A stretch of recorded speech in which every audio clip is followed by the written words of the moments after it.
6-7 तासचा light नाही, दुपारनं बी गडप, संध्याकाळला बी गडप, निम्या रातच्याला बी गडप. परंडा शहरातील वारंवार खंडित होणारा वीज पुरवठा, नागरिकांची होत असलेली गैरसोय आणि महावितरण अधिकाऱ्यांच्या कथित निष्काळजीपणाविरोधात माहिती अधिकार कार्यकर्ता महासंघाने आक्रमक भूमिका घेतली आहे. मुख्यमंत्री, ऊर्जा मंत्री, जिल्हाधिकारी तसेच महावितरणच्या वरिष्ठ अधिकाऱ्यांना निवेदन देत परंड्यातील वीज प्रश्नावर तातडीने कारवाईची मागणी करण्यात आली. या निवेदनात म्हणण्यात आले आहे की परंडा शहरात गेल्या काही दिवसांपासून वीज पुरवठ्याचा अक्षरशः खेळखंडोबा सुरू आहे. कोणतीही पूर्व सूचना न देता अनेक तास वीज गायब होत असून व्यापारी, विद्यार्थी, शासकीय कार्यालये आणि सर्वसामान्य नागरिक त्रस्त झाले आहेत. स्मार्ट मीटर बसवण्याचे काम सुरू असताना संपूर्ण शहराला त्याचा फटका बसत असल्याचा आरोपही करण्यात आला आहे. महावितरणच्या कर्मचाऱ्यांना संपर्क साधल्यास 30 मिनिटात वीज येईल अशी आश्वासने दिली जातात, मात्र प्रत्यक्षात अनेक तास वीज पुरवठा सुरळीत होत नसल्याने नागरिकांमध्ये तीव्र नाराजी निर्माण झाली आहे. उकाड्याच्या दिवसात नागरिकांचे हाल होत असून व्यावसायिकांचे आर्थिक नुकसानही वाढत असल्याचे निवेदनात नमूद करण्यात आले आहे.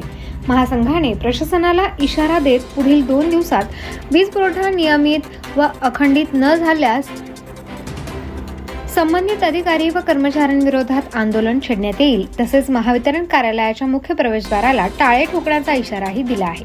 या निवेदनावर अनेक नागरिक व व्यापाऱ्यांच्या स्वाक्षऱ्या असून परंड्यातील वीज प्रश्न आता चांगलाच पेटण्याची चिन्हे दिसत आहेत. महावितरण प्रशासन याची कितपत दखल घेते याकडे संपूर्ण शहराचे लक्ष लागले आहे.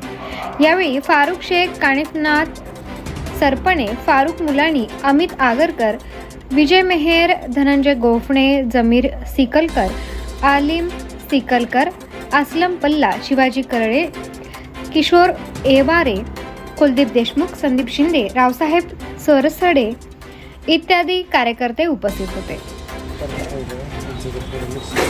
टोटल कर्मचाऱ्यांना तुमच्या पावसाळ्यात दिवस मोबाईल बंद ठेवायला लावू नका. काल तर मी एवढे फोन केले, ऐका, तुम्हाला एवढं फोन केला तुमचा शहरचा विषय नाही तुमचा, पण काल आमच्या कुंभेफळा मेन लाईन पडली, साखरचा झाला आहे, पोल तुटला आहे, त्याच्यामुळे तुम्हाला फोन केला, तुम्ही उचलला नाही. फॉरवर फोन केला, फॉरचा उचलला नाही, जमदाडीने फोन उचलला. शेवटी मी 10 फोन लावला. मी काय म्हणतो तुम्हाला, त्यांची मिटिंग चालू त्यासाठी मी तुम्हाला कॉल केला, तुम्ही फोन घेतला नाही. माझी कालून परवा कंटिन्यूस फोन काल उचलला माझा फोन, बघा तुम्ही 3150 सांगतोय काय, कालून परवा माझी कंटिन्यूस फोन करतो. तुमचा एक तर फोन बिझी लागला असेल त्याच्यामुळे उचललं. मीटिंग उचलला नाही, माझ्यावर उचलला नाही. काय म्हणतो, शहरामध्ये सगळ्या मीटिंग चालू आहे आणि शहरातला कमीत कमी प्रॉब्लेम असा इंटरनेट चालू आहे. ग्रामीणचा आहे भाग माझ्याकडे ते संबंधित अधिकारी सगळं सांगतो. अशा पत्र त्यांना निवेदनाची एक त्यांना घ्या, तुम्ही मिटिंग घ्या, तुमच्या कर्मचाऱ्यांना बोलवा, तुम्ही त्याला घ्या त्यांना. सांगितलेलं आहे, पण आता जे दुसरी आहे तुम्ही बघा काय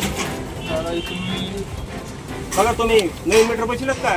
तुमच्या लोकांनी पाठीमागे गायब केली, पुढे कोण नवीन मीटर बसविलेलं माझ्याकडे पुरावे आहेत.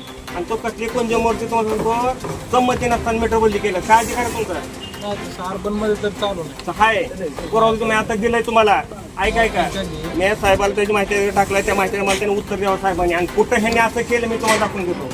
10,000-20,000 रुपये पाठीमागे रिडिंग काय नवीन मीटर बसतोय म्हणजे. अहो एखाद्याला मीटर द्या म्हणलं पैसे भरा म्हणतात, तुम्ही कोणाचं भरायचं, कुठलं भरायचं, आणि तुम्ही आता मनाने काय ते करायला मनमाने झालं काही, मग त्याची सेवा बी द्या ना.